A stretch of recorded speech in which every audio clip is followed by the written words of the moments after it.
सत श्री अकाल। Canada news ਦੇ ਵਿੱਚ ਤੁਹਾਡਾ ਸਭ ਦਾ ਸਵਾਗਤ ਹੈ। ਮੈਂ ਹਰਸ਼ਦੀਪ ਸਿੰਘ। ਸ਼ੁਰੂਆਤ ਕਰਦੇ ਹਾਂ ਹੈਡਲਾਈਨਸ ਦੇ ਨਾਲ। ਲੋਅਰ ਮੇਨਲੈਂਡ ਦੇ ਵਿੱਚ ਅੱਜ ਫਿਰ ਹੋ ਸਕਦੀ ਹੈ ਸਨੋਫਾਲ। এনवायरमेंट ਕੈਨੇਡਾ ਅਨੁਸਾਰ ਹਲਕੀ ਹੋਵੇਗੀ ਪਹਿਲਾਂ ਦੇ ਮੁਕਾਬਲੇ ਬਰਫ਼ਬਾਰੀ, ਪਰ ਲੋਕਾਂ ਦੀ ਪਰੇਸ਼ਾਨੀ ਰਹੇਗੀ ਬਰਕਰਾਰ। बैंक ऑफ कैनेडा वालों अगले हफ्ते मुड़ ਵਧਾਈਆਂ जा सकदियां ने ब्याज दरां। 1 क्वार्टर ਜਾਂ 2 क्वार्टर ਦਾ ਹੋ ਸਕਦਾ ਹੈ ਵਾਧਾ। ਮਾਹਿਰਾਂ ਅਨੁਸਾਰ महंगाई कंट्रोल ਚਾਉਣੀ ਫਿਲਹਾਲ ਅਸੰਭਵ।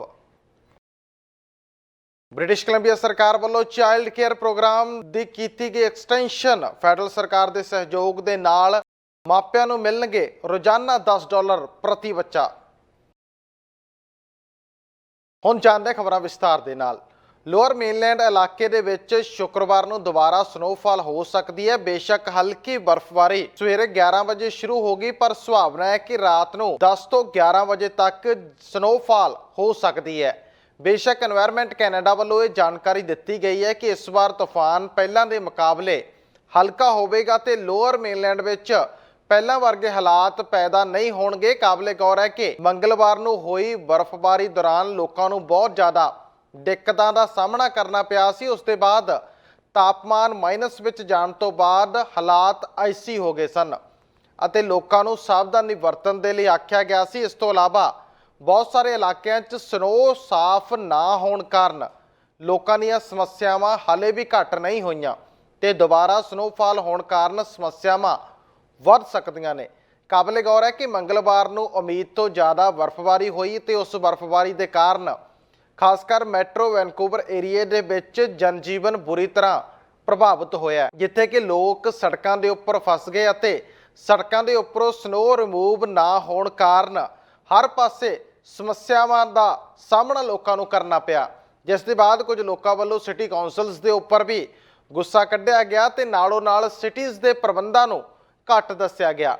पर मंगलवार की स्नो तो बाद हाले तक भी बहुत सारे इलाके ऐसे ने जिथे कि स्नो साफ नहीं हुई है ते जेकर अज दोबारा स्नोफॉल हुंदी है तो पहलां दे मुकाबले अद्धी भी हुंदी है तो लोगों को संभावना है कि इहदे नाल फिर तो जनजीवन पटड़ी तो उतर सकता है, क्योंकि फिर तो सिटी के प्रबंध स्लो दिखाई देणगे। क्योंकि पिछली बार भी एलेक्स फ्रेजर ते पटोलो दोनों ब्रिजां नूं बंद कर दिता गया सी। वैनकूवर ते सरी दे विच समस्यावां दरपेश आईयां सन ते अज दोबारा तो स्नोफॉल का खतरा बनया होया, जिस कारण लोगों को सावधानी वरतण दे लई आख्या जा रहा है। बैंक ऑफ कैनेडा वालों अगले हफ्ते ब्याज दरां च होर वाधा कीता जावेगा। मौजूदा समय च ब्याज दरां 3.75% के उत्ते ने। हुण संभावना है कि महंगाई नूं घटाउण लई ब्याज दरां च 1 जां 2 क्वार्टर का वाधा कीता जा सकता है। बैंक वालों जेकर क्वार्टर का वाधा भी किया गया तो ब्याज दरां 2008 तो बाद सब तो उच्चे पद्धर ते चलियां जाणगियां। काबिले गौर है कि महंगाई के चलदियां बैंक ऑफ कैनेडा वालों ब्याज दरां च वाधा करने का फैसला लिया गया सी ते हुण तक 6 वार ब्याज दरां च वाधा हो चुकिया है ते ब्याज दरां 4% ते लगभग तय है कि चलियां जाणगियां। बैंक ऑफ कैनेडा के गवर्नर टिफ मैकैलम वालों भी अक्तूबर च आखिरी वाधा करने तो बाद स्पष्ट किया गया सी कि आने वाले समय च ब्याज दरां होर वधाईयां जाणगियां, क्योंकि बैंक का टीचा महंगाई दर नूं 2% ते लियाउण दा है। अक्तूबर महीने दौरान देश च महंगाई दर 6.9% सी, जो कि जून च 8.1% सी, जो हुण बहुत ज़्यादा घट नहीं हुई है। पर बैंक वालों निर्धारित किए गए टीचे तो ये हले बहुत दूर है। कुछ माहिरां दा कहना है कि बैंक वालों ये वाधा करके रिसैशन नूं रोकण दी कोशिश की जा रही है, पर फिलहाल भी रिसैशन का खतरा बनया होया है, क्योंकि GDP पिछलियां 2 तिमाहियां तो हेठां वल जा रही है, जिस विच सुधार आउण दी संभावना घट लग रही है। ओंटारियो के बिग सिटीज़ मेयर्स शुक्रवार को इकट्ठे होए। प्रोविंस की सब तो वड्डी सिटी ते प्रीमियर डग फोर्ड दरमियान तनाव पैदा हो गया है। ये तनाव नवे हाउसिंग बिल के वित्ती असर कारण पैदा होया। मेयर जॉन टोरी 29 मेयर्स के ग्रुप विच होणगे, जिहड़े सवेरे 9:30 बजे होण वाली मीटिंग दे विच हिस्सा लैण दे लई पुजे सन। इस ग्रुप विच ब्रैम्पटन के मेयर पैट्रिक ब्राउन ते मिसिसागा की मेयर बॉनी क्रॉम्बी भी शामिल हुए। एजेंडे विच सब तो उत्ते प्रोविंस का नवा housing bill 23 the more homes build faster act रहा है। फंडिंग बारे म्यूनसिपैलिटीज़ नूं जिहड़ा खतरा है उस बारे भी चर्चा की गई। ये बिल सोमवार नूं ਪਾਸ ਹੋਇਆ ਸੀ ਤੇ ਇਸ ਤਹਿਤ ਕਿਰਾਏ ਦੇ ਘਰਾਂ ਤੇ ਕਿਫਾਇਤੀ ਘਰਾਂ ਉੱਤੇ ਕੁਝ ਫੀਸ ਘਟਾਉਣ ਦੀ ਤਜਵੀਜ਼ ਹੈ। ਅਗਲੇ 10 ਸਾਲਾਂ ਵਿੱਚ ਪ੍ਰੋਵਿੰਸ ਵੱਲੋਂ 1.5 ਮਿਲੀਅਨ ਘਰ ਹੋਰ ਬਣਾਉਣ ਦਾ ਟੀਚਾ ਮਿੱਥਿਆ ਗਿਆ ਹੈ, ਪਰ ਮੇਅਰਜ਼ ਨੂੰ ਇਹ ਚਿੰਤਾ ਹੈ ਕਿ ਸਿਟੀ ਫੰਡਾਂ ਵਿਚਲਾ ਇਹ ਗੈਪ ਕਿਸ ਤਰ੍ਹਾਂ ਪੂਰਾ ਕਰੇਗੀ। Association of municipalities of ontario ਦਾ ਕਹਿਣਾ ਹੈ ਕਿ ਡਿਵੈਲਪਮੈਂਟ ਚਾਰजेस ਵਿਚਲੀਆਂ ਤਬਦੀਲੀਆਂ ਕਾਰਨ ਕਮਿਊਨਿਟੀਜ਼ ਨੂੰ $5 ਬਿਲੀਅਨ ਥੋੜਨਗੇ। ਐਸੋਸੀਏਸ਼ਨਾਂ ਦਾ ਇਹ ਵੀ ਕਹਿਣਾ ਹੈ ਕਿ ਇਸ ਦਾ ਸਿੱਧਾ ਬੋਝ ਟੈਕਸ ਦਾਤਾਵਾਂ ਨੂੰ ਵੱਧ ਟੈਕਸ ਤੇ ਘੱਟ ਸੇਵਾਵਾਂ ਚੁਕਾਉਣ ਦੇ ਬਦਲੇ ਦੇਣਾ ਪਵੇਗਾ। ਇਸ ਹਫ਼ਤੇ ਪ੍ਰੀਮੀਅਰ ਫੋਰਡ ਵੱਲੋਂ ਦਿੱਤੇ ਗਏ ਬਿਆਨ ਵਿੱਚ ਆਖਿਆ ਗਿਆ ਸੀ ਕਿ ਇਹ ਤਾਂ ਬਹੁਤ ਹੀ ਮਾੜੀ ਗੱਲ ਹੈ ਕਿ ਕਿਫਾਇਤੀ ਘਰਾਂ ਉੱਤੇ ਵੀ ਸਿਟੀਜ਼ ਨੂੰ ਚਾਰਜ ਕਰਨ ਦੀ ਪਈ ਹੈ। ਉਹਨਾਂ ਕਿਹਾ ਸੀ ਕਿ ਇਸ ਦੀ ਕੋਈ ਤੁਕ ਨਹੀਂ ਬਣਦੀ। ਸਰਕਾਰ ਇਹ ਸਾਰਾ ਕੁਝ ਬੰਦ ਕਰਨਾ ਚਾਹੁੰਦੀ ਹੈ, ਜਿਸ ਦੇ ਲਈ ਬਿੱਲ ਲਿਆਂਦਾ ਗਿਆ। ਨਾਲੋਂ ਨਾਲ ਫੋਰਡ ਨੇ ਇਹ ਵੀ ਆਖਿਆ ਸੀ ਕਿ ontario ਦੇ ਵਿੱਚ ਨਵੇਂ ਹਾਊਸ ਬਣਾਉਣ ਦੇ ਲਈ ਤੇ ਹਾਊਸਿੰਗ ਕ੍ਰਾਈਸਿਸ ਖਤਮ ਕਰਨ ਦੇ ਲਈ ਤਿੰਨੇ ਸਰਕਾਰਾਂ ਨੂੰ ਮਿਲ ਕੇ ਕੰਮ ਕਰਨਾ ਪਵੇਗਾ। ਪਰ ਸਿਟੀ ਕਾਉਂਸਲਸ ਸਿੱਧੇ ਰੂਪ ਦੇ ਵਿੱਚ ਇਹ ਆਖ ਰਹੀਆਂ ਨੇ ਕਿ ਜੇ ਇਸ ਪ੍ਰਕਿਰਿਆ ਦੇ ਤਹਿਤ ਕਦਮ ਚੁੱਕੇ ਗਏ ਤਾਂ ਸਿਟੀਜ਼ ਨੂੰ $5 ਬਿਲੀਅਨ ਦਾ ਘਾਟਾ ਪਵੇਗਾ, ਜਿਸ ਦੀ ਪੂਰਤੀ ਟੈਕਸ ਵਧਾ ਕੇ ਕਰਨੀ ਪਏਗੀ। ਕੈਨੇਡਾ ਦੇ ਇਮੀਗ੍ਰੇਸ਼ਨ ਮਿਨਿਸਟਰ ਸ਼ੌਨ ਫਰੇਜ਼ਰ ਨੇ ਇੱਕ ਟਵੀਟ ਕਰਕੇ ਜਾਣਕਾਰੀ ਸਾਂਝੀ ਕੀਤੀ ਹੈ ਕਿ ਭਾਰਤ ਅਤੇ ਪਾਕਿਸਤਾਨ ਦੇ ਵੀਜ਼ਾ ਕੇਂਦਰਾਂ 'ਚ ਅਰਜ਼ੀਆਂ ਦਾ ਜਲਦ ਨਿਪਟਾਰਾ ਕਰਨ ਲਈ ਕਦਮ ਚੁੱਕੇ ਜਾ ਰਹੇ ਨੇ। ਕੈਨੇਡੀਅਨ ਸਰਕਾਰ ਵੱਲੋਂ ਇੰਡੋ ਪੈਸੀਫਿਕ ਰਣਨੀਤੀ 'ਚ ਆਉਂਦੇ 5 ਵਰ੍ਹਿਆਂ ਦੌਰਾਨ 74.6 ਮਿਲੀਅਨ ਖਰਚਣ ਦੀ ਗੱਲ ਆਖੀ ਗਈ ਹੈ। ਮੰਤਰਾਲੇ ਨੇ ਇੱਕ ਪ੍ਰੈਸ ਰਿਲੀਜ਼ 'ਚ ਕਿਹਾ ਹੈ ਕਿ ਦਿੱਲੀ, ਚੰਡੀਗੜ੍ਹ, ਇਸਲਾਮਾਬਾਦ, ਮਨੀਲਾ ਦੇ ਵੀਜ਼ਾ ਸੈਂਟਰਾਂ 'ਚ ਸਟੱਡੀ, ਵਰਕ ਪਰਮਿਟ, PR ਦੀਆਂ ਅਰਜ਼ੀਆਂ ਦਾ ਨਿਪਟਾਰਾ ਕਰਨ ਲਈ ਨਵੇਂ ਕਦਮ ਚੁੱਕੇ ਗਏ ਨੇ। ਪ੍ਰਸ਼ਾਂਤ ਮਹਾਸਾਗਰ ਅਤੇ ਹਿੰਦ ਮਹਾਸਾਗਰ ਦਰਮਿਆਨ ਭਾਰਤ, ਪਾਕਿਸਤਾਨ, ਫਿਲੀਪੀਨਜ਼ ਅਤੇ ਚੀਨ ਜਿਹੇ 1 ਦਰਜਨ ਤੋਂ ਵਧੇਰੇ ਦੇਸ਼ ਇੰਡੋ ਪੈਸੀਫਿਕ ਖੇਤਰ 'ਚ ਆਉਂਦੇ ਨੇ। 2021 ਦੀ ਜਨਗਣਨਾ ਅਨੁਸਾਰ ਕੈਨੇਡਾ ਵਿੱਚ 8.3 ਮਿਲੀਅਨ ਲੋਕ ਇਮੀਗ੍ਰੈਂਟਸ ਨੇ, ਜੋ ਕਿ ਕੁੱਲ ਆਬਾਦੀ ਦਾ 23% ਬਣਦਾ ਹੈ। ਇਸ ਤੋਂ ਪਹਿਲਾਂ 1921 ਦੇ ਵਿੱਚ ਕੁੱਲ ਆਬਾਦੀ ਦਾ 22.3% ਇਮੀਗ੍ਰੈਂਟਸ ਆਬਾਦੀ ਰਿਕਾਰਡ ਹੋਈ ਸੀ।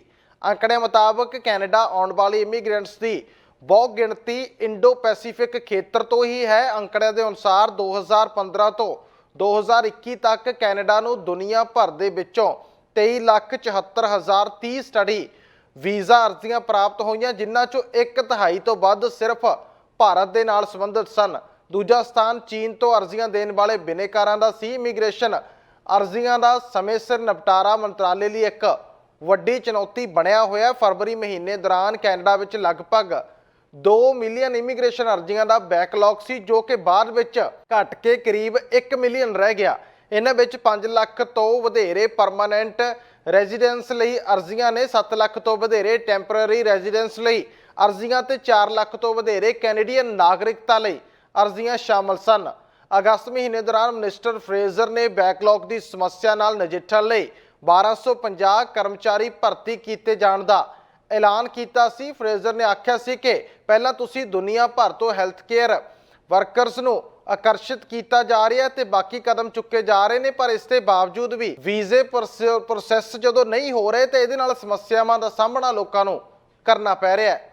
ਬ੍ਰਿਟਿਸ਼ ਕੋਲੰਬੀਆ ਦੇ ਵਿੱਚ ਬਹੁਤ ਸਾਰੇ ਪਰਿਵਾਰ ਹਜ਼ਾਰਾਂ ਡਾਲਰ ਦੀ ਬਚਤ ਕਰ ਸਕਣਗੇ, ਕਿਉਂਕਿ ਸਰਕਾਰ ਵੱਲੋਂ KRBC ਪ੍ਰੋਗਰਾਮ ਵਿੱਚ 2450 ਹੋਰ ਚਾਈਲਡ ਕੇਅਰ ਸਪੇਸ ਨੂੰ ਸ਼ਾਮਲ ਕਰ ਲਿਆ ਗਿਆ ਹੈ। ਇਸ ਪ੍ਰੋਗਰਾਮ ਤਹਿਤ ਪ੍ਰਤੀ ਦਿਨ $10 ਚਾਈਲਡ ਕੇਅਰ ਪ੍ਰਤੀ ਬੱਚੇ ਦੇ ਹਿਸਾਬ ਦੇ ਨਾਲ ਦਿੱਤੀ ਜਾਏਗੀ। ਇਸ ਦੇ ਨਾਲ ਹੀ ਚਾਈਲਡ ਕੇਅਰ ਸਪੇਸ ਦੀ ਗਿਣਤੀ ਵੀ ਦੁੱਗਣੀ ਹੋ ਗਈ ਹੈ, ਜੋ ਕਿ ਇਸ ਪ੍ਰੋਗਰਾਮ ਅਧੀਨ ਆਪਣੀਆਂ ਸੇਵਾਵਾਂ ਜਾਰੀ ਰੱਖਣਗੇ।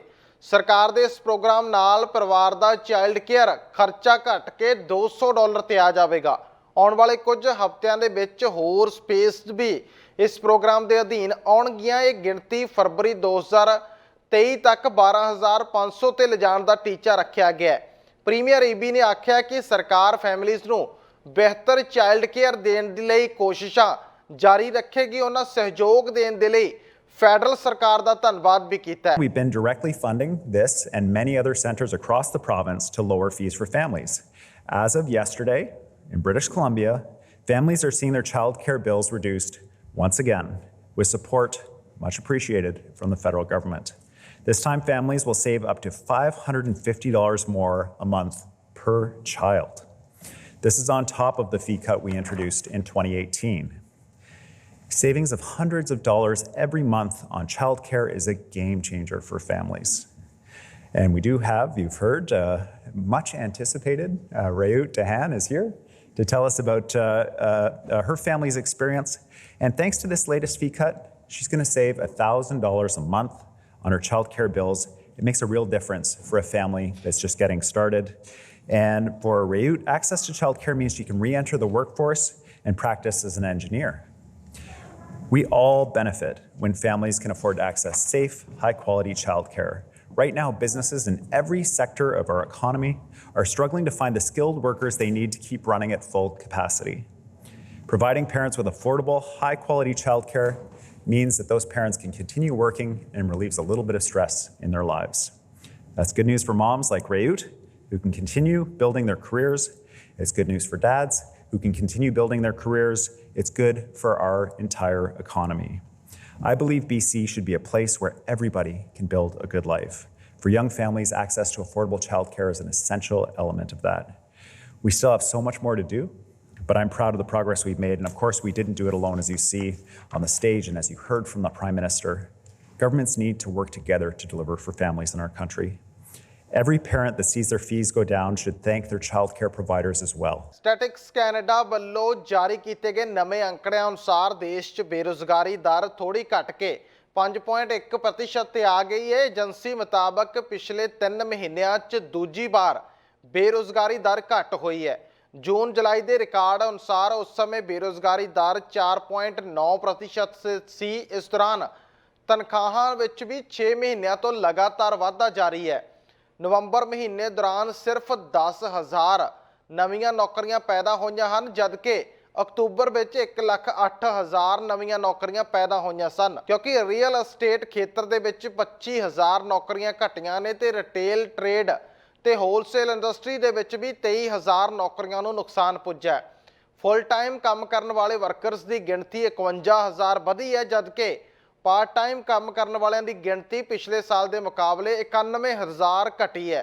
ਜੇਕਰ ਪ੍ਰੋਵਿੰਸ ਵਾਈਜ਼ ਬੇਰੁਜ਼ਗਾਰੀ ਦਰ ਦੀ ਗੱਲ ਕੀਤੀ ਜਾਵੇ ਤਾਂ ਨਿਊਫਾਊਂਡਲੈਂਡ ਐਂਡ ਲੈਬਰਾਡੋਰ ਦੇ ਵਿੱਚ ਸਭ ਤੋਂ ਵੱਧ 10.7% ਬੇਰੁਜ਼ਗਾਰੀ ਦਰ ਹੈ ਤੇ ਕਿਊਬਿਕ ਦੇ ਵਿੱਚ ਸਭ ਤੋਂ ਘੱਟ 3.8% ਬੇਰੁਜ਼ਗਾਰੀ ਦਰ ਹੈ।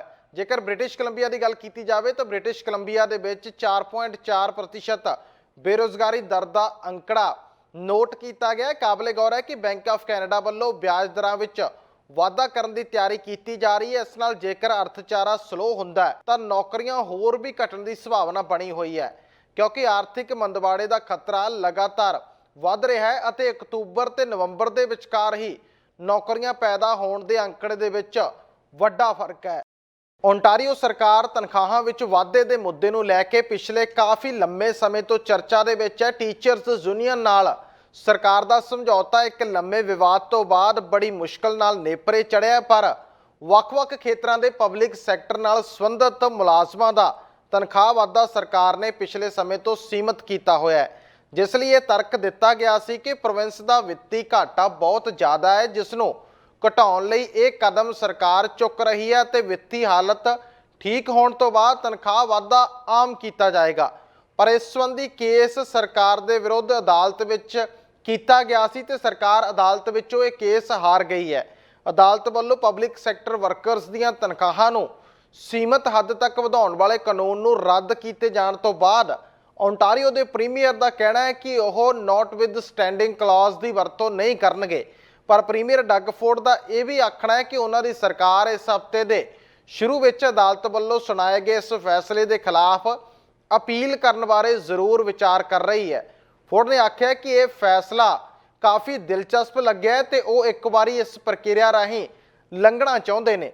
ਦੂਜੇ ਪਾਸੇ ਲਿਬਰਲਾਂ ਦੇ ਅੰਤਰਿਮ ਆਗੂ ਜੌਨ ਫਰੇਜ਼ਰ ਵੱਲੋਂ ਪ੍ਰੋਵਿੰਸ਼ੀਅਲ ਸਰਕਾਰ ਦੇ ਅਪੀਲ ਕਰਨ ਦੇ ਇਸ ਫੈਸਲੇ ਨੂੰ ਬੇਫੁਕਾਨਾ ਅਤੇ ਘਾਤਲ ਦੱਸਿਆ ਜਾ ਰਿਹਾ। ਉਹਨਾਂ ਆਖਿਆ ਕਿ ਜਦੋਂ ਸਰਕਾਰ ਇੱਕ ਪਾਸੇ ਹੈਲਥ ਕੇਅਰ ਸੈਕਟਰ ਦੇ ਵਿੱਚ ਸੁਧਾਰਾਂ ਦੀ ਗੱਲ ਕਰ ਰਹੀ ਹੈ ਤੇ ਪੂਰੀ ਦੁਨੀਆ ਤੋਂ ਹੈਲਥ ਕੇਅਰ ਵਰਕਰਸ ਨੂੰ ਇਨਵਾਈਟ ਕਰ ਰਹੀ ਹੈ ਤੇ ਉਹਨਾਂ ਹਾਲਾਤਾਂ ਦੇ ਵਿੱਚ ਪਬਲਿਕ ਸੈਕਟਰ ਦੇ ਵਿੱਚ ਕੰਮ ਕਰਦੇ ਮੁਲਾਜ਼ਮਾਂ ਦੀਆਂ ਤਨਖਾਹਾਂ ਜੇਕਰ ਸਰਕਾਰ ਨਹੀਂ ਵਧਾਏਗੀ ਤਾਂ ਓਨਟਾਰੀਓ ਖਿੱਚ ਦਾ ਕੇਂਦਰ ਕਿਸ ਤਰ੍ਹਾਂ ਬਣੇਗਾ।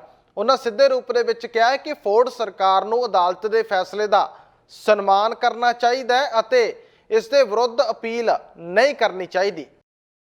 ਕਾਤਕ ਹੰਬੋਲਟ ਬ੍ਰੋਕੋਸ ਬੱਸ ਹਾਦਸੇ ਦੇ ਵਿੱਚ ਜ਼ਿੰਮੇਦਾਰ ਟਰੱਕ ਡਰਾਈਵਰ ਜਸਕੀਰਤ ਸਿੰਘ ਸਿੱਧੂ ਦੇ ਵਕੀਲ ਨੂੰ ਸਿੱਧੂ ਨੂੰ ਡਿਪੋਰਟ ਕੀਤੇ ਜਾਣ ਤੋਂ ਪਹਿਲਾਂ ਫੈਡਰਲ ਕੋਰਟ ਵਿੱਚ ਮਾਮਲੇ ਦੀ ਬਹਿਸ ਹੋਣ ਦੀ ਆਸ ਹੈ। ਇਸ ਬਾਰੇ ਦੇਖਦੇ ਹਾਂ ਐਡਮਿੰਟਨ ਤੋਂ ਕੁਲਮੀਤ ਸਿੰਘ ਸੰਘਾ ਦੀ ਇੱਕ ਖਾਸ ਰਿਪੋਰਟ। ਚੈਨਲ ਪੰਜਾਬੀ ਵੇਖ ਰਹੇ ਸਮੂਹ ਦਰਸ਼ਕਾਂ ਨੂੰ ਕੁਲਮੀਤ ਸਿੰਘ ਵੱਲੋਂ ਨਿੱਘੀ ਜੀ ਆਇਆਂ। ਵਾਹਿਗੁਰੂ ਜੀ ਕਾ ਖਾਲਸਾ, ਵਾਹਿਗੁਰੂ ਜੀ ਕੀ ਫਤਿਹ।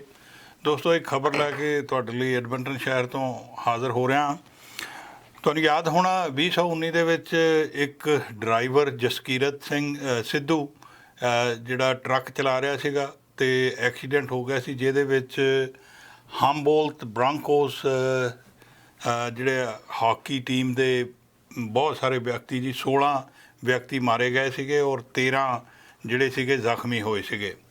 ਔਰ ਉਸ ਤੋਂ ਬਾਅਦ ਜਸਕੀਰਤ ਸਿੱਧੂ ਨੇ ਆਪਣਾ ਗਲਤੀ ਮੰਨ ਲਈ ਸੀਗੀ, ਪਲੀਡ ਗਿਲਟੀ ਕੀਤਾ ਸੀਗਾ ਕੇਸ ਨੂੰ, ਔਰ ਜਿਸ ਤੋਂ ਬਾਅਦ ਉਹਨੂੰ 8 ਸਾਲ ਦੀ ਸਜ਼ਾ ਜਿਹੜੀ ਸੀਗੀ ਸੁਣਾਈ ਗਈ ਸੀਗੀ ਫॉर ਡੇਂਜਰਸ ਡਰਾਈਵਿੰਗ, ਜਿਹਦੇ ਨਾਲ ਮਤਲਬ ਮੌਤ ਹੋ ਸਕਦੀ ਆ।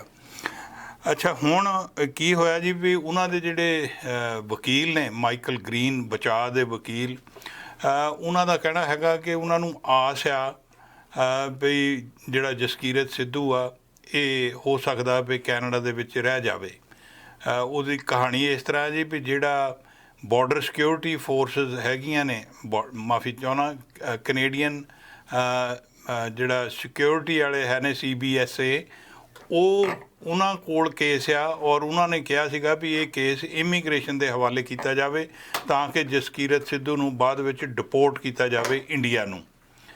ਪਰ ਉਹਦੇ ਅਗੇਂਸਟ ਜਿਹੜੀ ਗੱਲਬਾਤ ਕੀਤੀ ਆ, ਮਾਈਕਲ ਗ੍ਰੀਨ ਹੋਣੀ ਕਹਿੰਦੇ ਵੀ ਅਸੀਂ ਸਾਰੀਆਂ ਆਰਗੂਮੈਂਟਸ ਜਿਹੜੀਆਂ ਉਹ ਫਾਈਲ ਕਰ ਚੁੱਕੇ ਹਾਂ ਜੁਲਾਈ ਦੇ ਵਿੱਚ, ਤੇ ਹਜੇ ਤੱਕ ਉਹਨਾਂ ਨੂੰ ਜਿਹੜਾ ਜੀ ਕਿਸੇ ਦਾ ਕੋਈ ਲਿਖਤੀ ਰੂਪ ਦੇ ਵਿੱਚ ਕੋਈ ਗੱਲਬਾਤ ਆਈ ਨਹੀਂ, ਜਿਹਦੇ ਤੋਂ ਉਹ ਇਹ ਅੰਦਾਜ਼ਾ ਲਾ ਰਿਹਾ ਆ ਭਈ ਜਿਹੜੀ ਕੋਈ ਨਾ ਖਬਰ ਆਉਣੀ ਚੰਗੀ ਗੱਲ ਹੀ ਹੁੰਦੀ ਆ।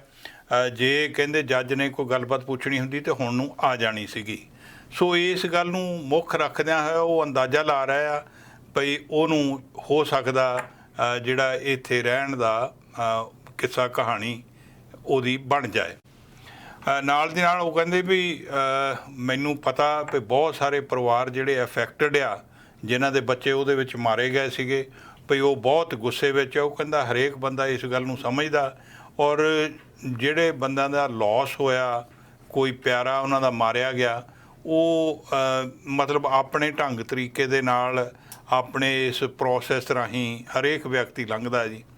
ਪਰ ਉਹ ਕਹਿੰਦੇ ਵੀ ਜਿਹੜਾ ਇਹ ਜਸਕੀਰਤ ਸਿੱਧੂ, ਕਿਉਂਕਿ ਹੁਣ ਉਹ ਪਰੋਲ 'ਤੇ ਬਾਹਰ ਆ ਔਰ ਉਹ ਆਪਣੇ ਪਰਿਵਾਰ ਦੇ ਵਿੱਚ ਬੈਠਾ, ਤੇ ਉਹ ਕਹਿੰਦੇ ਵੀ ਉਹਨੂੰ ਹੋ ਸਕਦਾ ਗਾਂ ਆਉਣ ਵਾਲੇ ਸਮੇਂ ਦੇ ਵਿੱਚ ਫੁੱਲ ਪਰੋਲ ਜਿਹੜੀ ਆ ਉਹ ਵੀ ਮਿਲ ਜਾਵੇ। ਪਰ ਮੇਨ ਗੱਲ ਉਹਦੀ ਵਾਈਫ ਜਿਹੜੀ ਆ ਜੀ ਤਨਵੀਰ ਮਾਨ, ਕੈਨੇਡੀਅਨ ਸਿਟੀਜ਼ਨ ਆ, ਉਹ ਕਹਿੰਦੀ ਵੀ ਮੈਂ ਚਾਹੁੰਦੀ ਹਾਂ ਵੀ ਇਹ ਆਪਣੀ ਜਿਹੜਾ ਹੈਗਾ ਜ਼ਿੰਦਗੀ ਇੱਥੇ ਬਿਤਾ ਸਕੇ, ਅਸੀਂ ਇਕੱਠੇ ਬਿਤਾਈਏ। ਉਹ ਤੋਂ ਇੱਕ ਭੁੱਲ ਹੋ ਗਈ, ਬਹੁਤ ਵੱਡੀ ਭੁੱਲ, ਕਿਸੇ ਤਰ੍ਹਾਂ ਗਲਤੀ ਜਿਹੜੀ ਹੋਈ ਆ, ਔਰ ਉਹ ਉਹਨੂੰ ਸੁਧਾਰਨ ਦੀ ਕੋਸ਼ਿਸ਼ ਕਰ ਰਿਹਾ ਆ ਤੇ ਉਹਨੂੰ ਇਹ ਮੌਕਾ ਜ਼ਰੂਰ ਦੇਣਾ ਚਾਹੀਦਾ।